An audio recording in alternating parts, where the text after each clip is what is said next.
Warning. The following episode discusses the year 2000 horror film Ringu Zero Birthday and contains discussions of violence. A complete list of content warnings can be found in the episode description. Please, proceed with caution.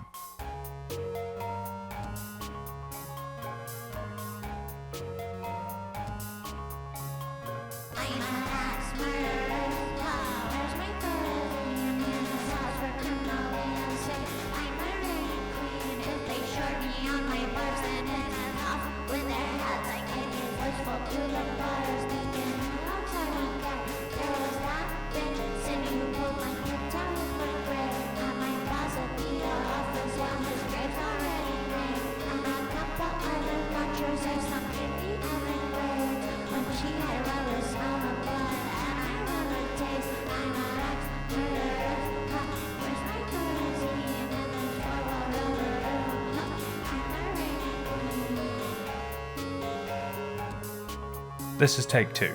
Hello and welcome to Take 2, a semi-weekly show offering critical analysis and contextualization of those films which, for one reason or another, have not made it onto the main feed. This is a space to talk about short films, about shot-on-video films, about direct-to-video and direct-to-DVD films.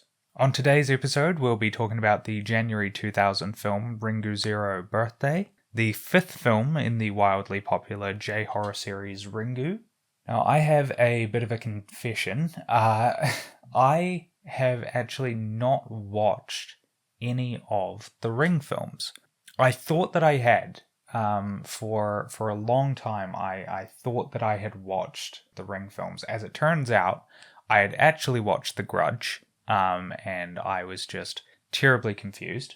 I originally watched The Grudge when I was...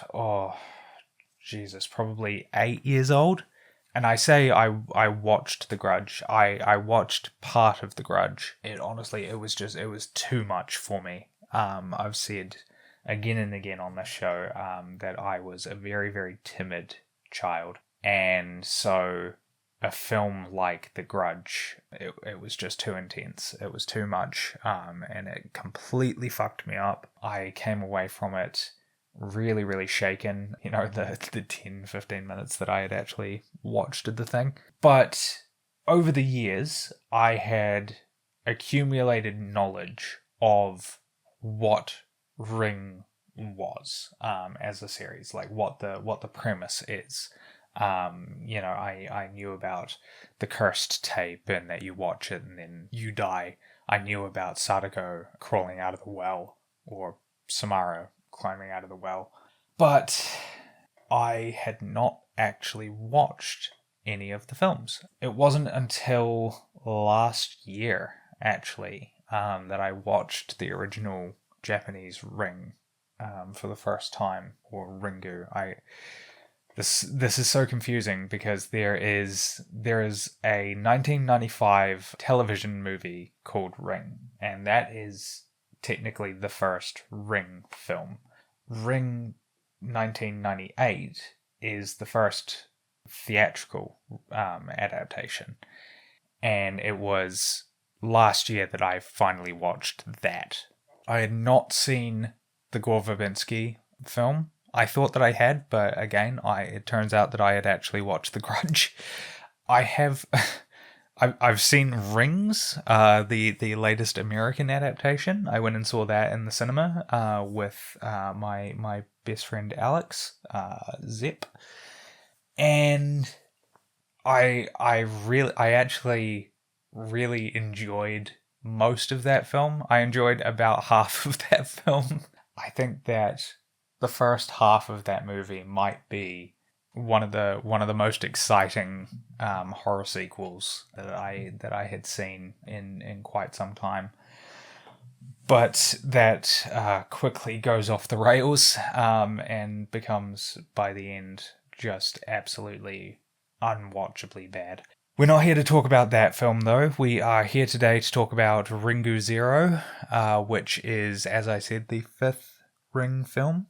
In preparation for this episode, I thought that it was my duty to remedy this, to sit down and finally watch all of the Ring films. So I watched all of the Japanese adaptations, starting with the 1998 film, and then watching Spiral, and then Ringu 2, and ending with Ringu 0. And what a journey it was. So when I watched Ring for the first time last year, I came away from it very lukewarm. I think that I had built it up in my head as being just sort of the pinnacle of horror, and watching it, I just didn't vibe with it at the time. And watching it again this week in preparation for this show, again, I was left really, really lukewarm on it. And I think that I just have come to the conclusion that I really just do not vibe with the director of that film, Hideo Nakata's directorial style. He is a very, very flat filmmaker. His films, I think, are pushing for a sort of realism that I just personally, it just doesn't work for me. I find his cinematography to be really, really lifeless. I don't think that the scares are executed particularly well. The score is just sort of there. So that was, I didn't get off to a great start with Ring. When I watched that, it put me in, a little bit sort of dour spirits, because on this show so far, and on the main feed, I've really only watched one truly terrible film. I really didn't fuck with Supernova.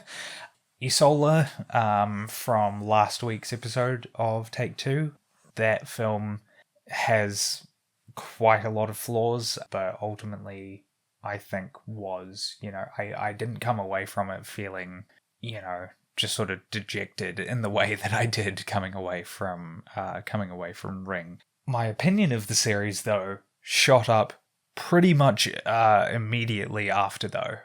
Watching Spiral. Spiral is the second theatrical Ring film, and it is phenomenal. It's really, really great. It is very playful. It's very well shot. The lighting is really on point. The story as well is, I think, a really great example of a sequel that understands the core of the original, of the preceding film. I had always known that Ring kind of went off the rails a bit. The novels which these films are based off of, I knew took the broad premise in some really interesting directions. With Sadako, with the cursed tape becoming, with the curse associated with the tape becoming a physical virus, something that you could track medically, and I always found that really interesting. I learned about most of this just reading Wikipedia summaries in the past, when I was still too afraid to watch J-horror. Probably the biggest impression of Ring as a series that I had was the video game from, I think, 2000, actually. The Dreamcast game Ring Terror's Realm, which is a very sort of strange Resident Evil style, third-person survival horror game about a woman who works for a computer company that has basically contracted the virus, the curse, as a computer virus. And I found that really interesting, really bizarre. Like, this is not what I thought these films were. It's not what I thought this story was. And so when I then was reading the summaries of the novels, a couple of things sort of clicked into place there. Ring is, as a series, ultimately about the power of rumors. I don't think that this is an uncontroversial statement. I think that that's probably the most obvious read of the series that you could make. I know that there is a lot of critical thought that has been put into the film's use of technology and J-horror's use of technology sort of more broadly. But for me, really, at a nuts and bolts level, stripped of all artifice, Ring is a film about the danger of rumors and the ways that rumors spread through communities and leave tragedy in their wake. And Spiral, I think, really understood this, and I think that it was a really fantastic choice by the original author of the Ring novels to literalize that by making the curse into a true virus, something that can be contracted, that can be passed on from one person to another.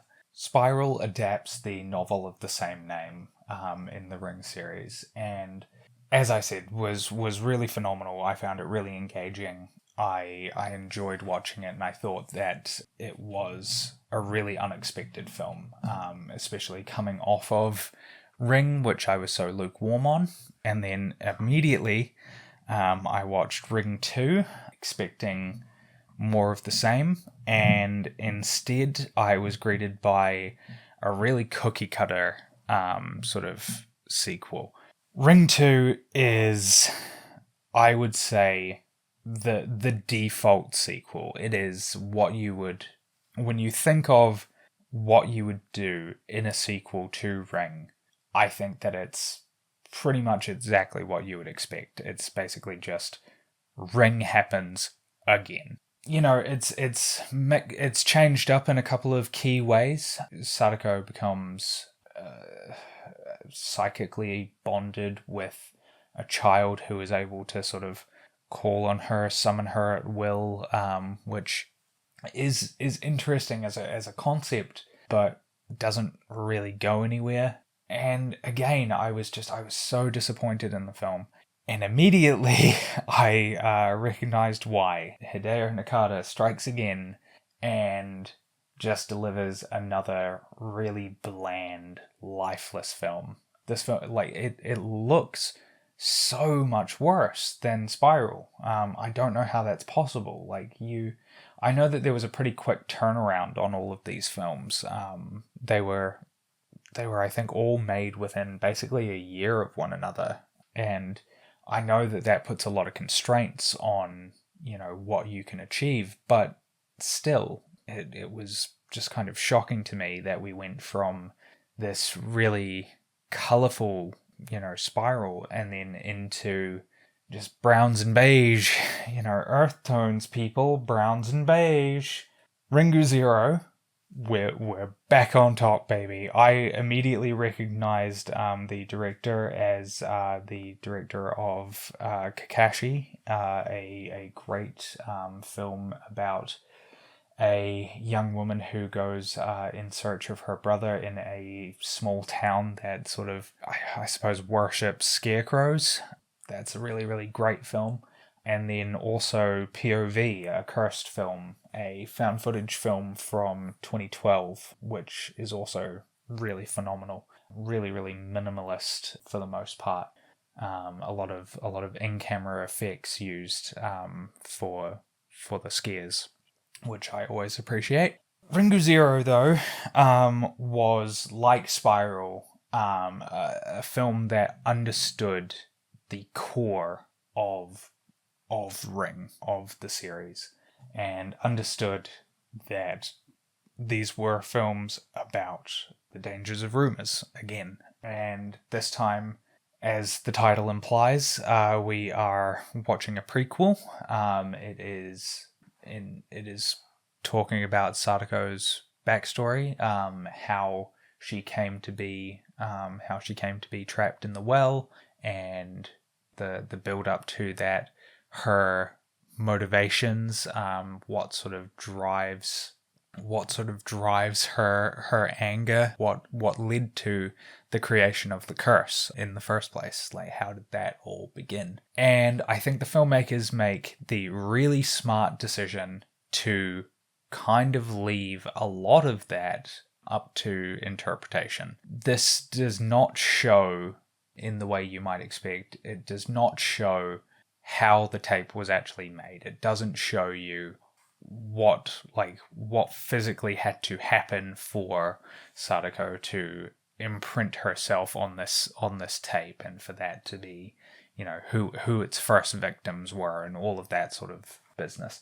Instead, it leaves all of that sort of in the background. I think the film actually acknowledges it in a really kind of fun, cheeky, dismissive way in the beginning of the film's third act. Not even the third act, the beginning of the climax of the film. There's just a moment where Sadako's father just says, yeah, at some point she split into two people. I don't know. I don't know how that happened.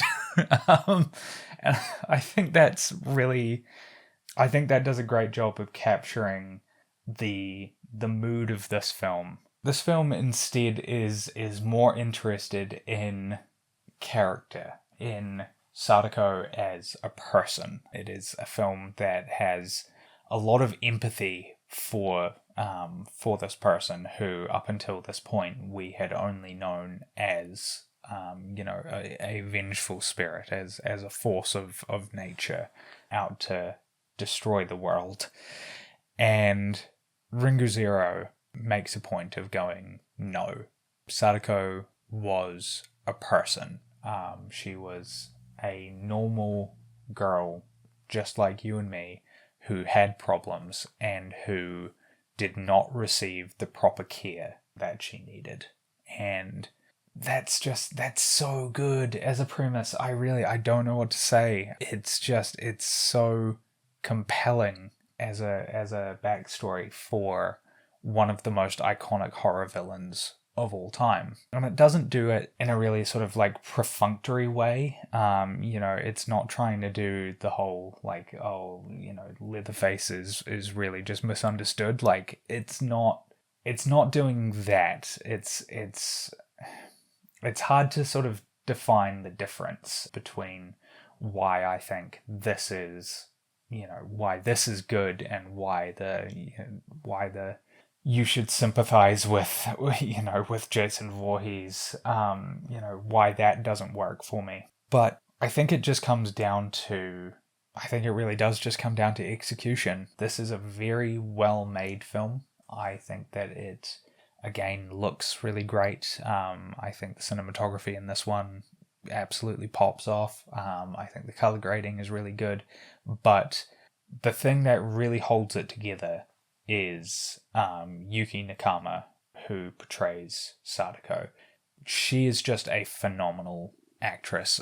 She is really, really doing a great job of portraying Sadako as someone who is terrified of the world, who is sad, who is lonely, who feels apart from the world, and is in some ways right to feel afraid. She is, at the start of the film, there are already rumors swirling about her. We know that her mother had previously committed suicide. She has moved to Tokyo to get away from rumors that were spreading in her hometown, the majority of which began with the sort of inciting incident of her accidental killing of a journalist, but continued to grow when a group of her classmates all drowned, and she was, there watching on. She had predicted their deaths and stood by as they happened. And so there are already rumors swirling about her, and by the end of the film, they will have killed her. These rumors will have just shaken people up so much that they are unable to see reason. They are unable to be. You can't engage with them anymore on a human level. You cannot reach out and make a connection, and it's really tragic. It's very, very sad. The final moments of this film are some of the bleakest cinema that I have seen in a long time. Sadako at the bottom of the well, just calling out for Tamiya, and I hope I'm pronouncing these names correctly, calling out for Tamiya and then calling out for her father is just so upsetting. Man, it just hits. I don't know what to say. They knocked it out of the park with this film, and it made me look back on the preceding films a lot more fondly. I think that I have a respect for the original Ring film for what it was doing. I think that it is just such a slam dunk premise. You can pitch that film to anybody, and I think that they will get it. I think that they will understand what the appeal of it is. Spiral and Ringu Zero are both, I think, harder sells in some ways, but I think that taken as a whole, these three films do a really, really great job of telling a complete story, of telling, a thematic arc of how rumors affect us, affect people. Ring 2 can fuck off.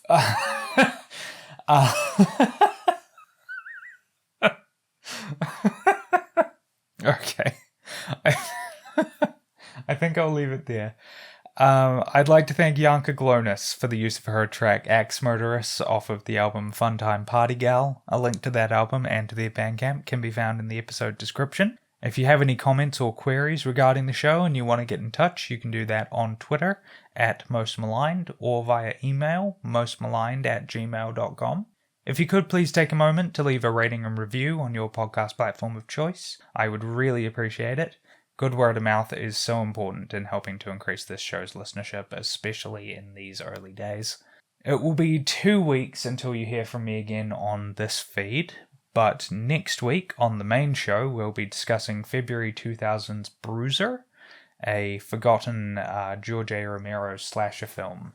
Until then though, this has been Take 2.